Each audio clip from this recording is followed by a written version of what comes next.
Hello students, अस्सलाम वालेकुम। उम्मीद है कि आप लोग सब खैरियत से होंगे। मेरा नाम है श्याम गौरी और आज हम स्टूडेंट रिव्यू एक्सरसाइज 6 का क्वेश्चन नंबर 2 से स्टार्ट करने जा रहा हूँ सॉल्व करवाना। यहाँ आपके सामने क्वेश्चन नंबर 2 में लिखा हुआ है इवेल्युएट द फॉलोइंग। बहुत इजी क्वेश्चन आपके सामने भी नजर आ रहा है, आए इससे हल कर लेते हैं। लिखा हुआ है 6c3 multiply by 4c3 divided by 10c4। अब आपको फॉर्मूला तो याद ही होगा, एनसीआर का फॉर्मूला हमने पढ़ा है। क्या होता है एनसीआर का फॉर्मूला? हमें याद है, मैं यहाँ अप्लाई करता हूँ। वो है क्या, मैं यहाँ लिख देता हूँ। क्या है? एनसीआर बराबर होता है किसके? N factorial divided by r factorial, n minus r के फैक्टोरियल के। क्लियर? अब 633 पे अप्लाई करेंगे तो क्या हो जाएगा? ये बन जाएगा 6 factorial divided by 3 factorial 6 minus 3 का फैक्टोरियल। इस पे मैंने पूरा ये फॉर्मूला अप्लाई कर दिया। उसके बाद मल्टीप्लाई करवाएंगे। उसके बाद 4c3 पे अप्लाई करेंगे तो क्या हो जाएगा? 4 factorial divided by 3 factorial bracket 4 minus 3 का फैक्टोरियल। ऐसी बात है, क्लियर है? उसके बाद 10c4 पे भी अप्लाई कर देंगे। 10c4 पे अप्लाई करेंगे तो क्या हो जाएगा? 10 factorial divided bye 4 factorial 10 minus 4 का फैक्टोरियल। यहां तक कोई कंफ्यूजन, कोई मसला नहीं होना चाहिए ना? चलें आगे बढ़ते हैं। अब जरा यहां पर गौर फरमा लें। अब यहां पर अगर आप देखें तो अगर मैं 6 माइनस 3 करता हूं तो कितना हो जाएगा? 6 माइनस 3 हो जाएगा हमारे पास 3। अब मैं 6 फैक्टोरियल को क्या लिख सकता हूं? 6 multiply by 5 multiply by 4 multiply by 3 factorial and divided by, यहां पे क्या है? 3 फैक्टोरियल और यहां पे क्या है? 6 माइनस 3 क्या होगा? 3 फैक्टोरियल। 3 फैक्टोरियल को ओपन करके क्या लिख सकते हैं? 3 मल्टीप्लाई बाय 2 मल्टीप्लाई बाय 1। उसके बाद मल्टीप्लाई होगा। 4 फैक्टोरियल को ओपन करेंगे तो क्या लिख सकते हैं? 4 मल्टीप्लाई बाय 3 और इसका क्या लगा देता हूं? फैक्टोरियल, रोकने के लिए। डिनोमिनेटर में क्या लिखा हुआ है? 3 फैक्टोरियल और 4 माइनस 3 क्या होता है? 1 फैक्टोरियल। क्लियर? उसके बाद इस पूरे के डिनोमिनेटर में क्या आ जाएगा? 10 फैक्टोरियल का मैं क्या लिख सकता हूं? 10 multiply by 9 multiply by 10 minus 4 क्या होता है? 6। तो 9 multiply by 8 multiply by 7 multiply by 6 का क्या आ जाएगा? Factorial and divided by 4 factorial. 4 factorial को मैं ओपन करके क्या लिख सकता हूँ? 4 multiply by 3 multiply by 2 multiply by 1 भी लिखते हैं, कोई मसले वाली बात नहीं है। उसके बाद 10 माइनस 4 क्या हो जाएगा? ये हो जाएगा 6 फैक्टोरियल। कोई मुश्किल काम नहीं कर रहा, ये हम सीख के आ चुके हैं। अब बहुत आसान सी बात है, 3 फैक्टोरियल से ये 3 फैक्टोरियल कैंसिल हो जाएगा। 3 फैक्टोरियल से ये 3 फैक्टोरियल क्या हो जाएगा? कैंसिल हो जाएगा। 6 फैक्टोरियल से ये 6 फैक्टोरियल कैंसिल हो जाएगा। अब जरा आगे जरा गौर फरमा लें स्टूडेंट, क्या हो जाएगा जरा चेक करें।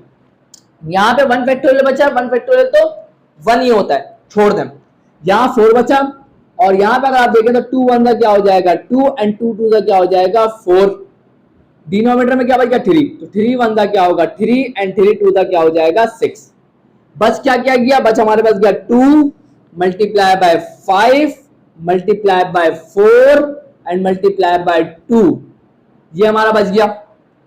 क्लियर? और डिनोमिनेटर में क्या बचा हमारे? डिनोमिनेटर में बच गया 1।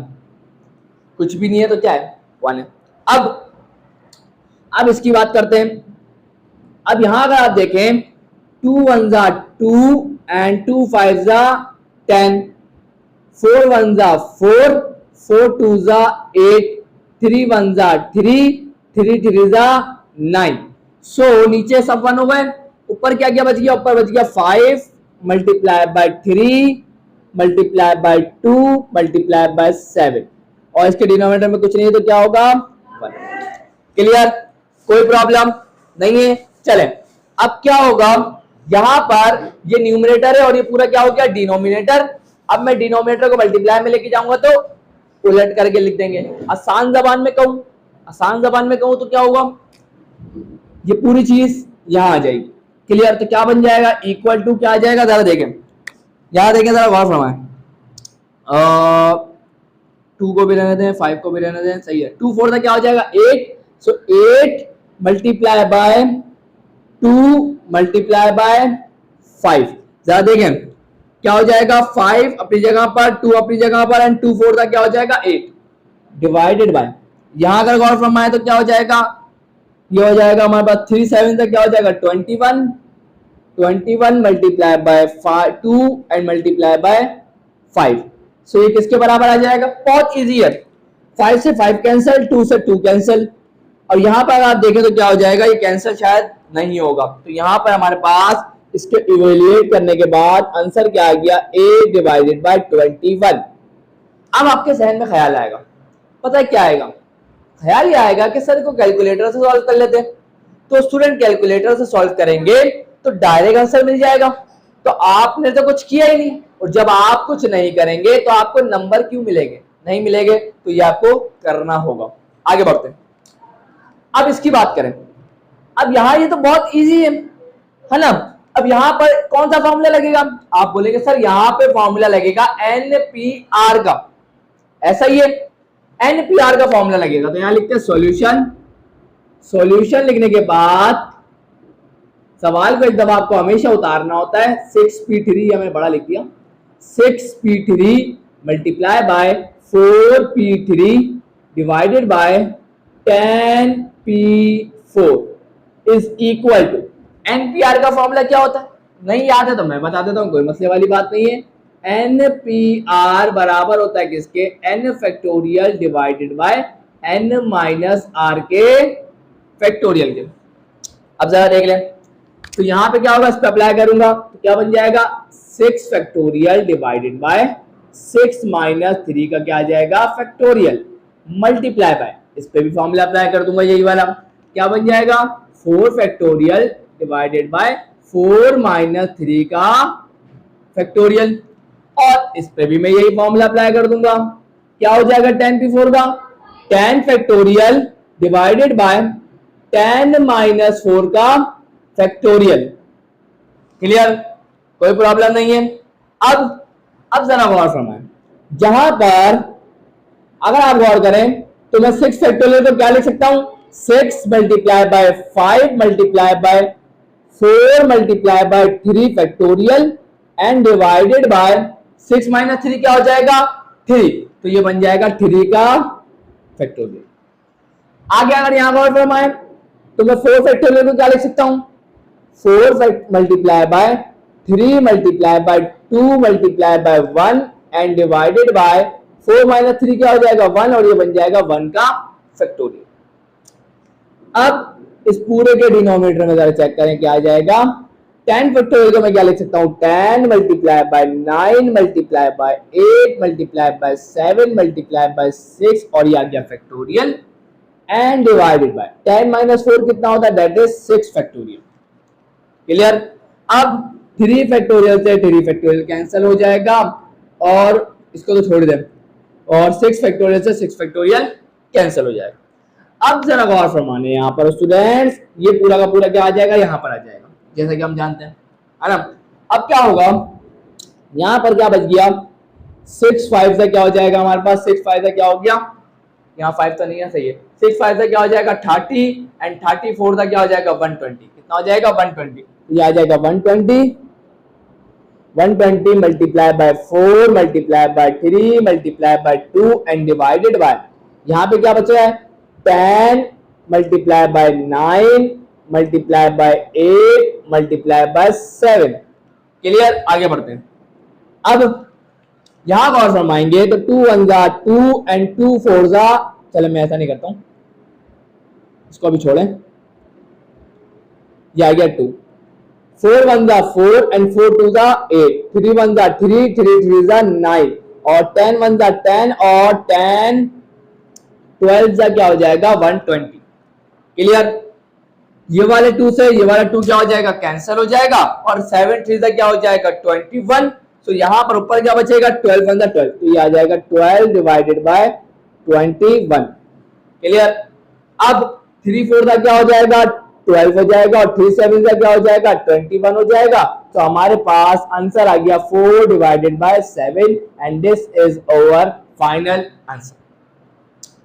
कोई मसला नहीं था, बिल्कुल आसान करके समझाया और मेरे को नहीं लगता कि ये कोई डिटेल वाली चीज है, ये हमने 6.1 में बहुत स्टडी कर लिया। आगे देखिए, ये तो बहुत इजी क्वेश्चन लग रहा है क्योंकि यहाँ पर समेशन लगा हुआ है। समेशन का मतलब क्या होता है? ऐड करना। कहां से शुरू करेंगे? जब हम r की वैल्यू 1 से लेके 3 तक लेके जाएंगे। इसका मतलब मैं आपको समझाता हूँ।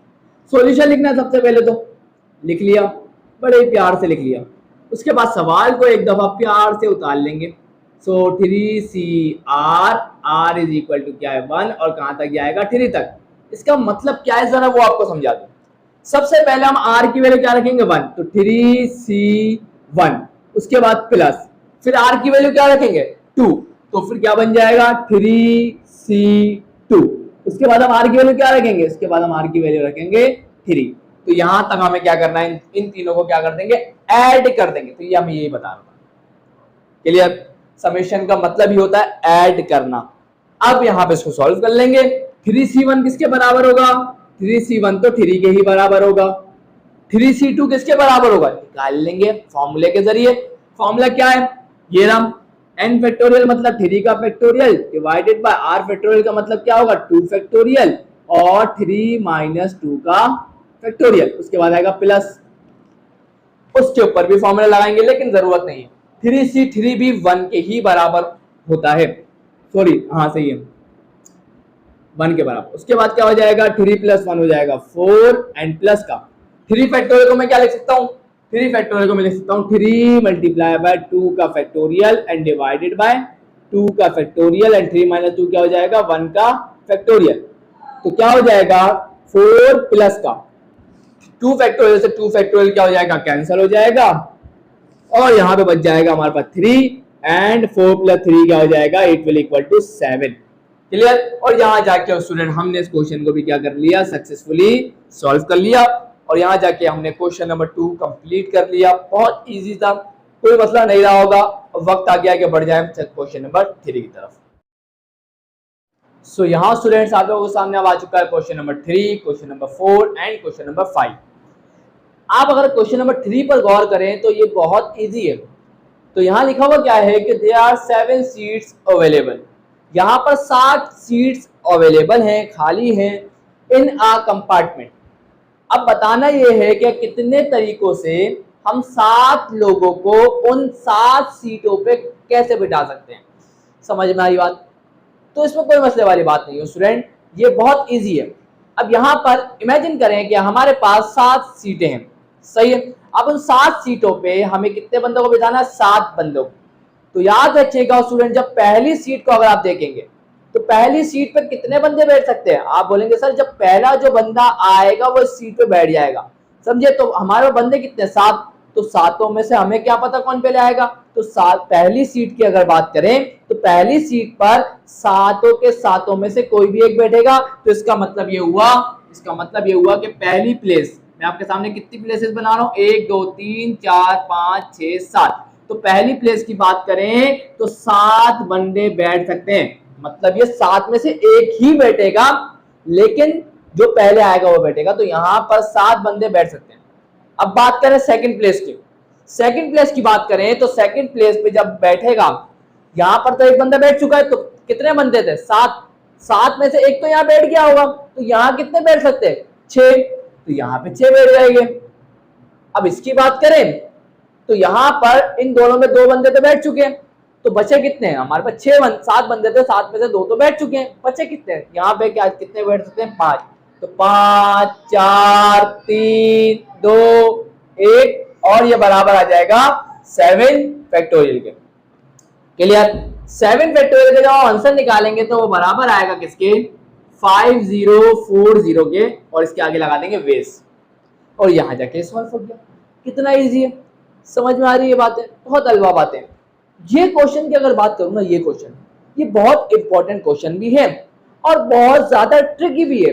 इसको समझना लगता है कि बहुत ज्यादा मुश्किल है, लेकिन मैं इसे आप लोगों के लिए बहुत इजी बनाऊंगा। तो अब जरा देखते हैं, लिखा हुआ अ रूम हैज 3 लैंप्स। एक रूम है उसमें 3 लैंप्स मौजूद हैं। From a collection of 10 light bulbs. अब वो बोल रहा है कि उसके पास 10 लाइट बल्ब मौजूद है, ऑफ विच, जिसमें से 6 आर नॉट गुड, मतलब 6 तो काम ही नहीं करते भाई। मतलब ये कि 6 काम नहीं करते तो काम कितने करते हैं, 4 बल्ब करते हैं। आगे बढ़ते हैं। अ पर्सन, एक शख्स, सी सिलेक्ट्स 3 एट रैंडम, एक शख्स है, अब वो 10 बल्ब में से 3 बल्ब को क्या करेगा, सिलेक्ट करेगा। सिलेक्ट करेगा, सिलेक्ट का मतलब क्या होता है, कॉम्बिनेशन। सिलेक्शन का मतलब क्या होता है, कॉम्बिनेशन, याद रखिएगा।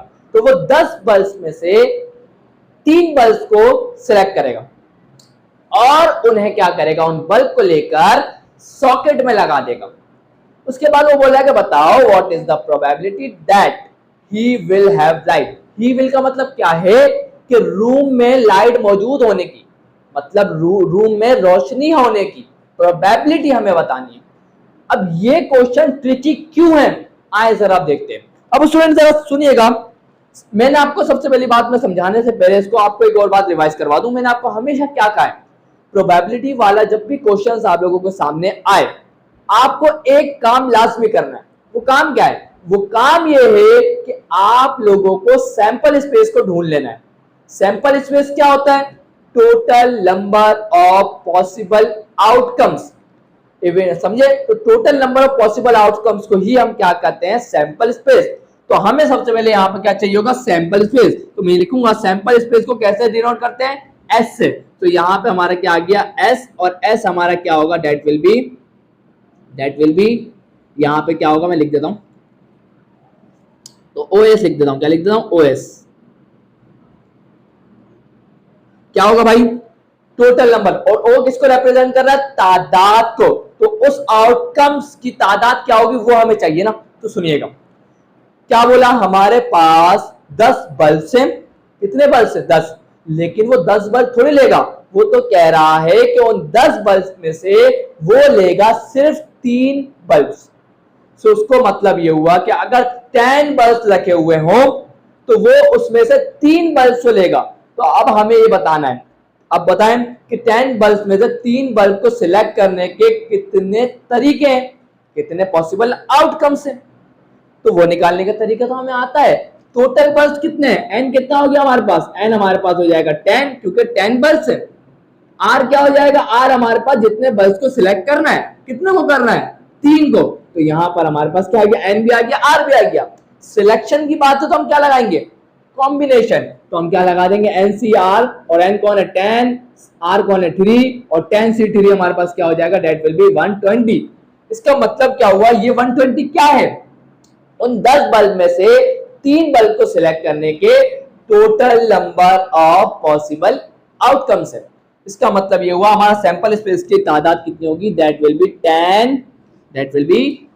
10C3 होगी, और 10C3 कितना होता है, that is 120।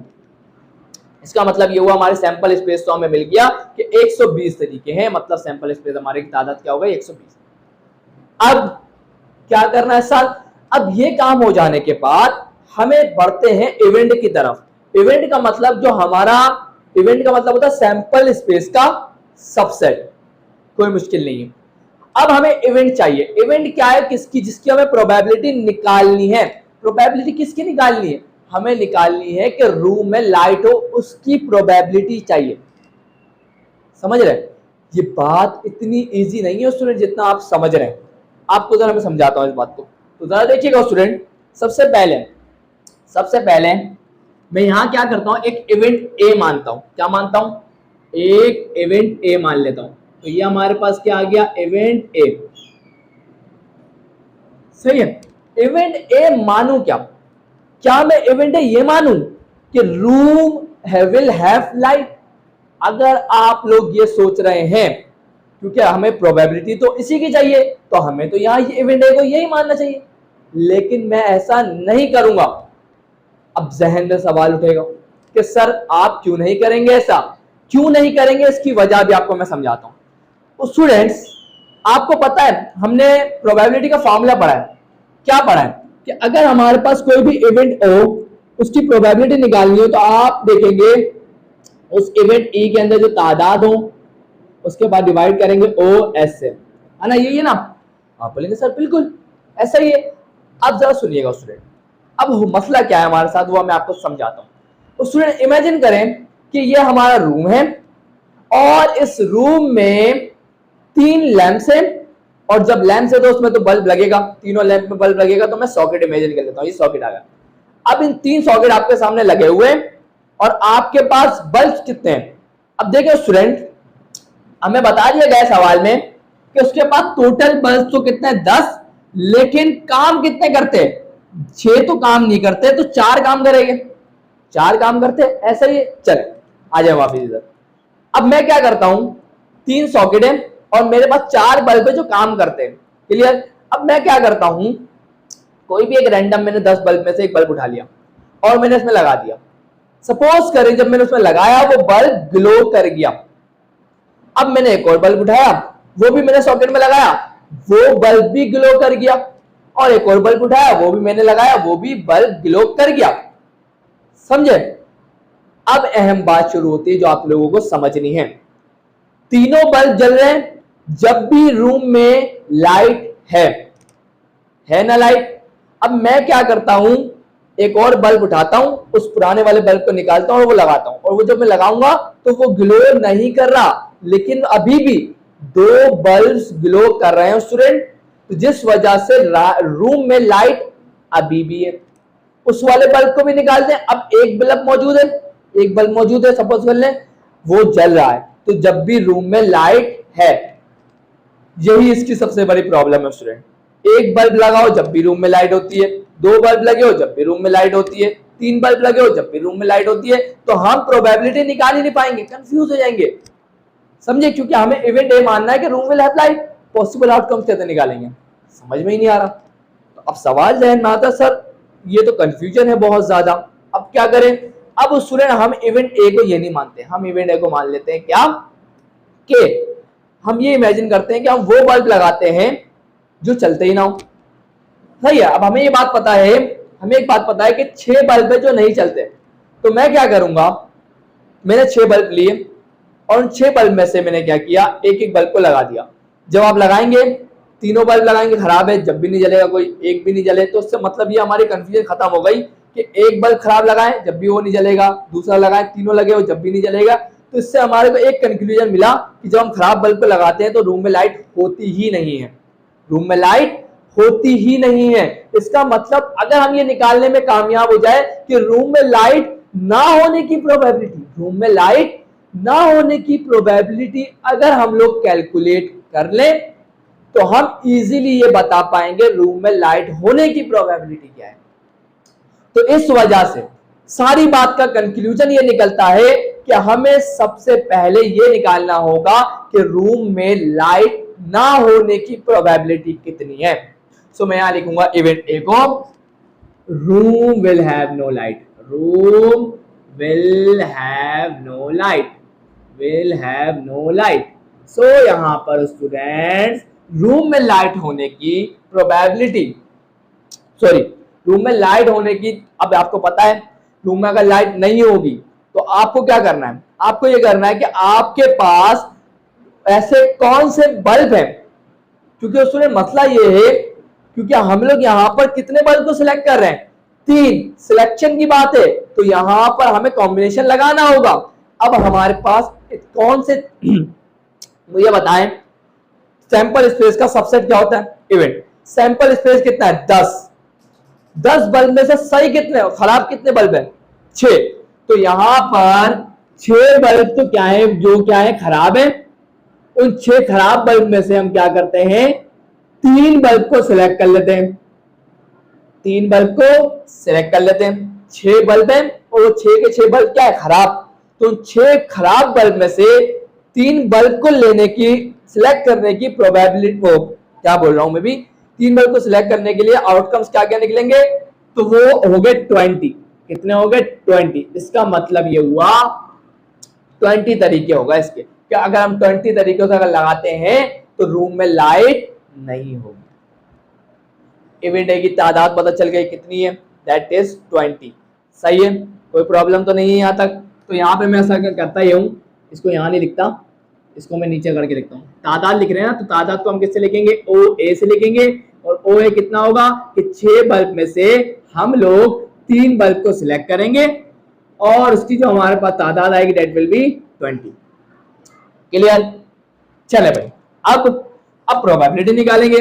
Probability of A कितनी हो जाएगी, प्रोबेबिलिटी ऑफ ए बराबर होगी किसके, ओ A divided by O S. O A कितना है हमारे पास, दैट इज 20। ओ एस कितना है, दैट इज हमारे पास 120। हमारे पास आंसर क्या आ जाएगा, 0 से 0 कैंसिल हो जाएगा, 2 1 2 2 6 12। सो हमारे पास लाइट ना होने की प्रोबेबिलिटी निकल के आ गई, दैट इज 1 डिवाइडेड बाय 6। काम हो गया क्या, नहीं काम थोड़ी हुआ है अभी तो हमें ये निकालना है कि रूम में लाइट होने की प्रोबेबिलिटी। ये प्रोबेबिलिटी तो वो है कि जब रूम में लाइट ना हो। अब सर क्या करें, अब यहां हम एक कॉन्सेप्ट लगाएंगे, कॉम्प्लीमेंट, प्रोबेबिलिटी ऑफ कॉम्प्लीमेंट। अब इवेंट ए का कॉम्प्लीमेंट क्या होगा, इवेंट ए का कॉम्प्लीमेंट हमारे पास होगा ए की पावर सी। सो यहां पर अब हम निकालेंगे किसकी, प्रोबेबिलिटी ऑफ ए की पावर सी। ए की पावर सी क्या होगा, चले इवेंट ए की पावर सी हमारे पास क्या होता है, यह असल में होती है हमारे पास कॉम्प्लीमेंट, इस इवेंट ए का कॉम्प्लीमेंट होता है। तो यहां पर ए की पावर सी हमारे पास क्या होगा, that will B event A की पावर सी हमारे पास क्या होगा, रूम विल हैव लाइट। सही है। अब इसको निकालेंगे कैसे, बहुत इजी है स्टूडेंट। कैसे निकालेंगे, probability of complement of A is equal to, अब आपको पता है किसी भी इवेंट की प्रोबेबिलिटी क्या होती है, 1 से ज्यादा नहीं हो सकती। तो ये आ गया 1 से ज्यादा नहीं हो सकती। और हम इसमें से क्या माइनस करेंगे, हम उसमें से माइनस करेंगे, क्योंकि हमें पता है कि दो ही पॉसिबिलिटी है, या तो रूम में लाइट हो या तो रूम में लाइट ना हो। अब हमें क्या चाहिए, रूम में लाइट हो, तो रूम में लाइट होने की प्रोबेबिलिटी हम निकाल लें। अगर मैं रूम में लाइट होने वाली प्रोबेबिलिटी में से माइनस कर दूंगा कि रूम में लाइट ना हो, तो 1 में से मैं क्या करता हूं, माइनस कर देता हूं उस प्रोबेबिलिटी को जो जिसमें लाइट नहीं है रूम में। तो रूम में लाइट ना होने की प्रोबेबिलिटी कितनी, that is 1 divided bye 6। So 6 1 6, 6 minus का 1 डिवाइडेड बाय 6, और ये बराबर आ जाएगा 5 डिवाइडेड बाय 6 के। तो इसका मतलब हमने प्रोबेबिलिटी को कैलकुलेट कर लिया कि अगर रूम में लाइट होने की प्रोबेबिलिटी आपसे पूछ रहा है तो वो कितनी है, दैट इज 5 डिवाइडेड बाय 6 है। और यहां जाके हमने इस खूबसूरत से क्वेश्चन को कंप्लीट कर लिया। इंशाल्लाह आप लोगों को कहीं भी कंफ्यूजन नहीं होनी चाहिए। एक दफा फिर रिपीट कर देता हूं, सही है, सुनिएगा। उसने हमसे बोला सवाल में कि एक रूम है जिसमें 3 लैंप्स हैं और उसके पास टोटल बल्ब 10 है, लेकिन वो 10 बल्ब में से 3 बल्ब को सिलेक्ट करेगा एक वक्त। और वो बोल रहा है कि एक पर्सन है जो 3 बल्ब को सिलेक्ट कर रहा है और उसको सिलेक्ट करने के बाद सॉकेट में लगा देगा। प्रोबेबिलिटी हमें बतानी है कि रूम में लाइट हो। अब अभी मैंने आपको समझाया रूम में लाइट होने की प्रोबेबिलिटी में अगर देखें तो अगर आप एक बल्ब लगाएंगे जब भी लाइट होगी, 2 बल्ब लगाएंगे जब भी लाइट होगी, 3 बल्ब लगाएंगे जब भी लाइट होगी। तो इससे बड़ी कंफ्यूजन है, हम पॉसिबल आउटकम्स नहीं बता पा रहे हैं। सबसे पहले सैंपल स्पेस निकाल लेंगे। 10 में से 3 बल्ब को सिलेक्ट करने की निकालेंगे तो कितनी होगी, दैट इज 120। तो total number of possible outcome कितने हो गए, 120। इवेंट ने हमने क्या माना कि रूम में लाइट ना हो, तो रूम में लाइट ना होगी तो क्या उसके पॉसिबल आउटकम्स क्या है कि हम 6 बल्ब जो काम नहीं करते, सही, तो उसमें हम सिलेक्ट कितने करेंगे, 3 को। तो इसका मतलब 20 पॉसिबल आउटकम्स है जिसमें रूम में लाइट नहीं होगी। उसके बाद प्रोबेबिलिटी निकाल लेंगे, OA डिवाइड बाय OS करके निकाल ली। अब हम निकालेंगे कि रूम में लाइट हो तो हम क्या करेंगे, कॉम्प्लीमेंट को यूज करेंगे। तो यहाँ पर 1 में से माइनस कर देंगे रूम में लाइट ना होने वाली प्रोबेबिलिटी को, तो हमारे पास उसकी प्रोबेबिलिटी आ जाएगी जिसमें हमें कैलकुलेट करनी थी कि रूम में लाइट होने की प्रोबेबिलिटी कितनी है।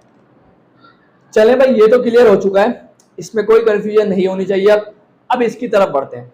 ये बहुत इजी है, लिखा हुआ है if 2 dice are thrown simultaneously। simultaneously का मतलब क्या होता है, एक साथ। what is the probability of obtaining a sum of 7 और a sum of 11। और का मतलब यूनियन होता है स्टूडेंट, एंड का मतलब इंटरसेक्शन होता है, ये बात भी मैं क्लियर कर चुका हूं। अब जरा सुनिएगा स्टूडेंट, अब यहाँ पे आपको मैंने बताया प्रोबेबिलिटी वाली क्वेश्चन के अंदर सबसे पहले आप लोगों को चाहिए होता है सैंपल स्पेस। सैंपल स्पेस क्या होता है? Total number of possible outcomes. तो जब दो डाइस को रोल करेंगे उसके पॉसिबल आउटकम्स क्या होंगे? ये हमारे पास पहला डाइस आ गया। अब इस डाइस के अंदर क्या क्या आ सकता है? आप बोलेंगे 1 2 3 4 5 6। ये हमारा दूसरा डाइस, इसमें भी क्या आ सकता है? 1 2 3 4 5 6। दोनों को साथ करेंगे तो क्या करेंगे? इनके मल्टीप्लाई करेंगे तो ये आ जाएगा 6 6 36। इसका मतलब दो डाइस को जब हम साइमल्टेनियसली रोल करेंगे तो उनके नंबर ऑफ पॉसिबल आउटकम्स कितने होंगे? वो होंगे 36, और वो 36 आउटकम्स मैंने आप लोगों के सामने लिख दिए। तादाद की बात करेंगे तो कितनी है? 36। ये मैंने सैंपल इतना बड़ा लिखा क्यों? इसकी वजह मैं आपको बता देता हूं। सवाल में हमें लिखा हुआ सम ऑफ 7, तो मैं लिखूंगा इवेंट ए मैंने मान लिया, इवेंट ए मैंने क्या माना? सम इज 7। और दोनों डाइस के ऊपर जो टॉप पे जो नंबर आएंगे उनको जब ऐड करें तो हमारा जो सम है वो किसके बराबर आना चाहिए? 7 के। समझे? तो आए जरा ढूंढते हैं। इसके अंदर से आपको वो आउटकम्स लेने हैं जिनका ऐड करें तो सम 7 आए। तो मैंने ले लिए 1,6। तो 1,6 में क्या करेंगे? 1 + 6 क्या होगा? 7। 2 + 5 क्या होगा? 7। 3 + 4 क्या होगा? 7। 4 + 3 क्या होगा? 7। इसी तरीके से जो भी आउटकम मैंने लिखे हैं वो उनको जब आप ऐड करेंगे सम आएगा 7। तादाद की बात करें, इवेंट ए की तादाद की हम कैसे लिखेंगे? ओ ए। तादाद कितनी है? 1 2 3 4 5 6। इवेंट ए की प्रोबेबिलिटी निकाल लें। इवेंट ए की प्रोबेबिलिटी कैसे निकालेंगे? प्रोबेबिलिटी ऑफ ए बराबर होगी किसके? ओ A divided by O S.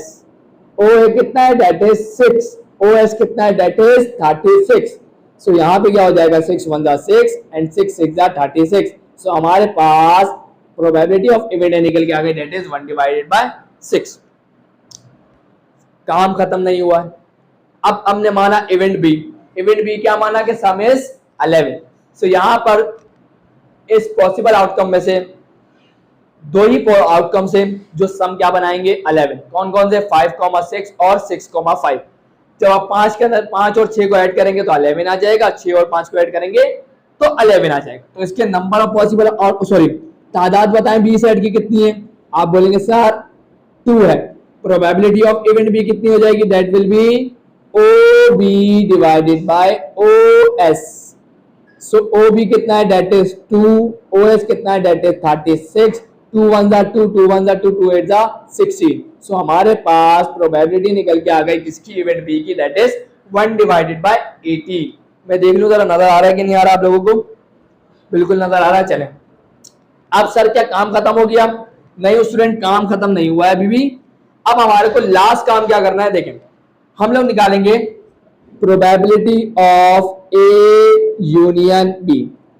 Probability of A union B किसके बराबर होगी? प्रोबेबिलिटी ऑफ ए प्लस का प्रोबेबिलिटी ऑफ बी माइनस का probability of A intersection B. लेकिन मैं यहां ये नहीं लिखूंगा माइनस का probability of A intersection B. क्यों नहीं लिखूंगा? उसकी वजह जब मैं आपको समझा रहा था 6.4 जब भी बताई थी, वो हम जब लिखते हैं जब ए सेट और बी सेट इन दोनों में कुछ कॉमन हो। क्या इसके अंदर और इसके अंदर जो आउटकम्स हैं क्या उनमें कुछ भी एक भी आउटकम क्या सेम है? आप बोलेंगे सर नहीं।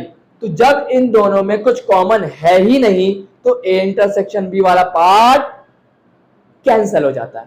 चले भाई, सो प्रोबेबिलिटी ऑफ ए कितनी आई है? 1/6। प्रोबेबिलिटी ऑफ बी कितनी आई है? 1/18। क्लियर? इन दोनों को ऐड कर देंगे तो क्या हो जाएगा? 18 प्लस का, चले मैं ऐसा वाला नहीं करता हूं, इसको मैं क्या करता हूं 3 से मल्टीप्लाई कर देता हूं, ऊपर भी क्या करता हूं 3 से मल्टीप्लाई। सो 3 1 क्या हो जाएगा? 3/6। 3 क्या हो जाएगा? 18 प्लस का 1/18। सो दोनों का डिनोमिनेटर सेम है, एक दफा लिख देंगे। 3 + 1 कितना हो जाएगा? 4। तो 2 2 क्या हो जाएगा? 4। 2 9 क्या हो जाएगा? 18। तो हमारे पास आंसर आ गया 2/9। ये वो हमारा आंसर है जो हमें चाहिए था, क्योंकि यहां लिखा हुआ था और। समझे। तो प्रोबेबिलिटी ऑफ ए यूनियन भी हमें कैलकुलेट करनी थी, वो हमारे पास आ गई 2/9। यहाँ जाके हमने 5 क्वेश्चंस को कंप्लीट कर लिया। अब जितने भी बचे आज ही खत्म करूंगा, क्योंकि मैं नहीं चाहता कि अब ये रिव्यू को और ज्यादा एक्सटेंड करूं। तो बस जितने भी रहेगा उससे करते हैं, उसके बाद आज की वीडियो को एंड करते हैं। सो यहाँ स्टूडेंट्स आप लोगों के सामने आज की वीडियो के लास्ट क्वेश्चंस आ चुके हैं। तो जरा देखिए क्वेश्चन नंबर 6 की तरफ। तो लिखा हुआ है अ bag contains 8 white 10 black and 12 red balls. अब स्टूडेंट्स आपको मैं बता दूं कि ये प्रोबेबिलिटी का क्वेश्चन है, और प्रोबेबिलिटी के क्वेश्चंस में सबसे पहला काम क्या होता है, सैंपल स्पेस को ढूंढना। यहाँ सैंपल स्पेस हमें पहली लाइन में नजर आ गया। उसने बोला एक बैग है और उस बैग के अंदर 8 white 10 black and 12 red balls हैं। अब जो भी बंदा उसमें सिलेक्ट करेगा जितनी भी बॉल्स, तो उसी बैग में से करेगा। उस बैग में जितनी बॉल है उतने ही आउटकम्स बाहर भी आएंगे। तो इसका मतलब यहाँ पे हमारे पास सैंपल स्पेस क्या बन गया, 8 white ball 10 black balls and 12 red balls. क्योंकि हमें पता है सैंपल स्पेस क्या होता है, total number of possible outcomes. अब यहाँ पर total number of possible outcomes के तादाद की बात करें तो कितने हमारे पास, दैट विल बी 8 और 10 18, 18 और 12 30। तो यहाँ पर हमारे पास सैंपल स्पेस के एलिमेंट की तादाद कितनी है, दैट इज 30। क्लियर, आगे बढ़ते हैं। अब वो बोल रहे 3 balls are drawn from the bag. 3 balls को हमें उस बैग में से निकालना है। और बाद में बोल रहा है कि what is the probability that first ball is white, second ball is black and the third ball is red when every time the ball is replaced।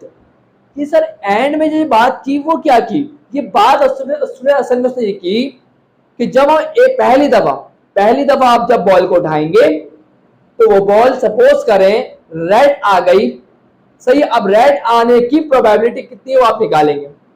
उसके बाद अब जब निकाल लिए तो उसके बाद वापस उन्हें रख देंगे। सेकेंड टाइम फिर बॉल उठाएंगे, फिर देखेंगे उसकी प्रोबेबिलिटी, फिर रख देंगे। तीसरी बॉल उठाएंगे, फिर देखेंगे और रख देंगे। तो इसका मतलब क्या हुआ कि हम जब पहले इवेंट को लेते हैं, कहीं भी पहली बॉल को उठाते हैं, उससे वापस क्या कर देते हैं, रिप्लेस कर देते हैं, बैग में वापस डाल देते हैं। इसे कहा जाता है रिप्लेसमेंट।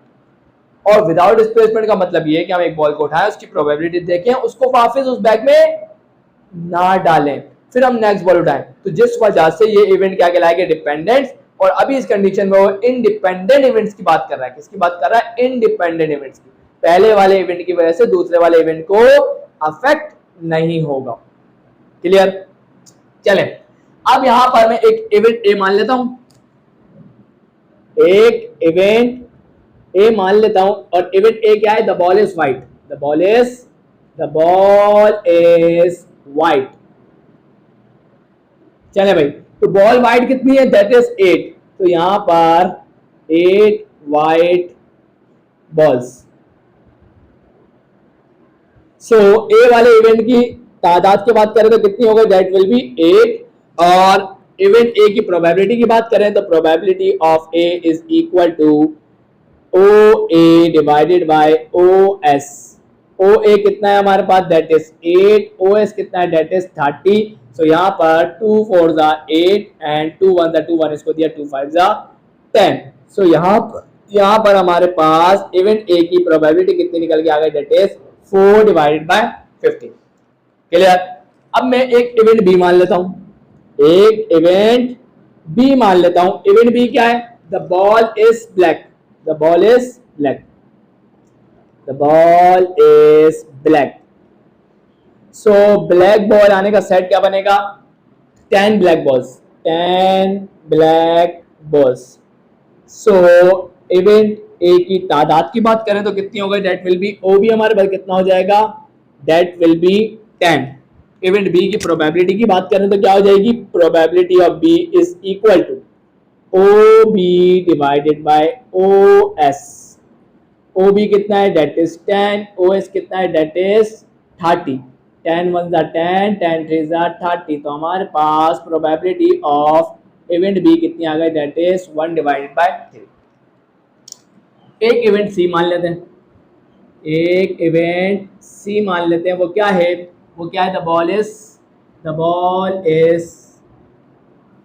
कौन सी है भाई, red, the ball is red. So red ball कितनी है हमारे पास, दैट इज 12, तो ये हो जाएगा 12 रेड बॉल्स। सो तादाद की बात करें इवेंट सी की, तो क्या हो जाएगी सेट सी की तादाद, दैट विल बी 12। और सी वाले इवेंट की प्रोबेबिलिटी की बात करें तो क्या हो जाएगी, probability of C is equal to O C divided by O S. O C कितना है, डेट इज 12, ओ एस कितना है, that is 30। So 2 6 12 and 2 1 2, 2 5 10। So यहाँ 3 5 क्या हो जाएगा 15, 3 2 क्या हो जाएगा 6। तो यहाँ पर हमारे पास प्रोबेबिलिटी ऑफ इवेंट सी कितनी आ गई, डेट इज 2 डिवाइडेड बाय 5। सो चले भाई, अब यहाँ पर इन तीनों इवेंट के हमने निकाली प्रोबेबिलिटी। अब हम क्या करेंगे, हमें तो बताया जा रहा है कि 3 बॉल्स को सिलेक्ट करेंगे ना, एक साथ ही करेंगे। सो यहाँ पर पहली बॉल व्हाइट होनी चाहिए, दूसरी बॉल ब्लैक होनी चाहिए, तीसरी बॉल रेड। तो हमने व्हाइट बॉल की प्रोबेबिलिटी भी निकाल ली, ब्लैक बॉल की प्रोबेबिलिटी भी निकाल ली और रेड बॉल की प्रोबेबिलिटी भी निकाल ली। अब इन तीनों को साथ करना है, तो अब हम क्या करेंगे, मल्टीप्लिकेशन लॉ ऑफ प्रोबेबिलिटी लगाएंगे। तो A intersection B intersection C निकालेंगे, क्या आ जाएगा, वो बराबर होगा probability of A multiply by probability of B multiply by probability of C के। प्रोबेबिलिटी ऑफ ए कितनी है, that is 4 divided by 15। Probability of B कितनी है, that is 1 divided by 3 and probability of C कितनी है, that is 2 divided by 5। Answer क्या आ जाएगा, 4 2 8 divided by 15 3 45 and 45 multiply by 5, it will become 225। और ये हमारा क्या आ जाएगा, आंसर आ जाएगा। आगे बढ़ते हैं, लिखा हुआ in how many ways can a football team of 11 players be selected out of 15 players, how many of them will include a particular player. दो क्वेश्चन है इसके अंदर बेसिकली, आइए जरा सॉल्व करते हैं। सबसे पहले हमारे पास कितने प्लेयर्स है, टोटल प्लेयर्स कितने हैं, टोटल प्लेयर्स कितने हैं हमारे पास, दैट इज 11, दैट इज 15, कितने 15। और selected players, number of players to be selected, number of players to be selected, जिसको हम आर कहेंगे, कितने करने हैं 11। सो भाई देखिए, टोटल प्लेयर्स हमारे पास कितने हैं 15, और उन 15 में से हमें कितनों को सिलेक्ट करना है, 11 को। तो अब बताना ये है कि 15 में से 11 बंदों को सिलेक्ट करने का मतलब होता है कॉम्बिनेशन। तो सिलेक्ट करने की हमें बतानी है, हमारे को बताना है कितने तरीके होंगे। तो बहुत इजी है, हमें पता है क्या हो जाएगा, 11 C 15, सही, 11 C 15 निकाल लेंगे तो आपको आपका जवाब मिल जाएगा, पहला पार्ट क्लियर। अब सेकंड पार्ट को करते हैं। सेकंड पार्ट में स्टूडेंट क्या हो जाएगा, सेकंड पार्ट में हमारे को यहां लिखा हुआ how many of them will include a particular player. अब यहां स्टूडेंट्स गौर करें तो यहां पर वो बोल रहे हैं कि पहले ही कितने, उन्होंने क्या किया, एक प्लेयर को पहले ही खुद से सिलेक्ट कर लिया है। समझ में आई, जब एक प्लेयर को खुद से सिलेक्ट कर लिया तो बचे कितने, 10। क्यों, तो जरा गौर फरमा लें, यहां पर तो हमें लिखना होता है कि number of players to be selected, कितने प्लेयर्स को सिलेक्ट किया जाना है। उनमें से उन्होंने एक प्लेयर तो खुद ही सिलेक्ट कर लिया, तो 11 प्लेयर को सिलेक्ट होना था, लेकिन 11 में से एक प्लेयर खुद ही सिलेक्ट हो चुका है, तो बचे कितने, 10। सो यहां पर आर बराबर आ जाएगा किसके, 11 माइनस के 1, दैट इज 10। और उसके बाद टोटल प्लेयर्स की बात करें तो 15 प्लेयर्स थे टोटल। 15 में से अगर बात करें स्टूडेंट, तो यहां पर एक प्लेयर तो सिलेक्ट हो चुका है, तो वो इसकी काउंटिंग में थोड़ी आएगा। तो यहां बचे कितने, 14 प्लेयर में से सिलेक्ट करेंगे। टोटल प्लेयर्स 15 है, लेकिन 15 में से एक सिलेक्ट होगा, तो अब एक सिलेक्ट हो गया तो वो इसकी काउंटिंग में नहीं आएगा। 15 में से अब कितने होगा, 14। तो यहां पर n क्या हो जाएगा हमारे पास, 15 माइनस का 1, दैट इज 14। तो यहां हम निकाल लेंगे 14C10, तो 14C10 निकालेंगे तो दैट विल बी 1001। ये हमारे पास क्या आ जाएगा, इसका आंसर आ जाएगा। और यहां पर इसकी बात करें तो ये आपके पास कितना आएगा, तो मैं आपको बता दूं, मैंने गलती कर दी, यहां पे हमें लिखना था 15C11। चलें, सो 51365 वेज के। और यहाँ जाके स्टूडेंट हमने इस क्वेश्चन को, सारे क्वेश्चंस को लगभग रिव्यू एक्सरसाइज 6 के सारे क्वेश्चंस को कर दिया हमने। इंशाल्लाह नेक्स्ट वीडियो में मैं चैप्टर नंबर 4 को कंटिन्यू करूंगा, वो चैप्टर मैं आप लोगों को कंप्लीट करवाऊंगा जल्द से जल्द। आज की वीडियो यहीं तक रखते हैं। वीडियो अच्छी लगी लाइक जरूर करिएगा, चैनल को सब्सक्राइब करके बेल आइकन प्रेस करके ऑल पे जरूर क्लिक करिएगा। सो मिलता हूँ नेक्स्ट वीडियो में, तब तक के लिए अल्लाह हाफिज़।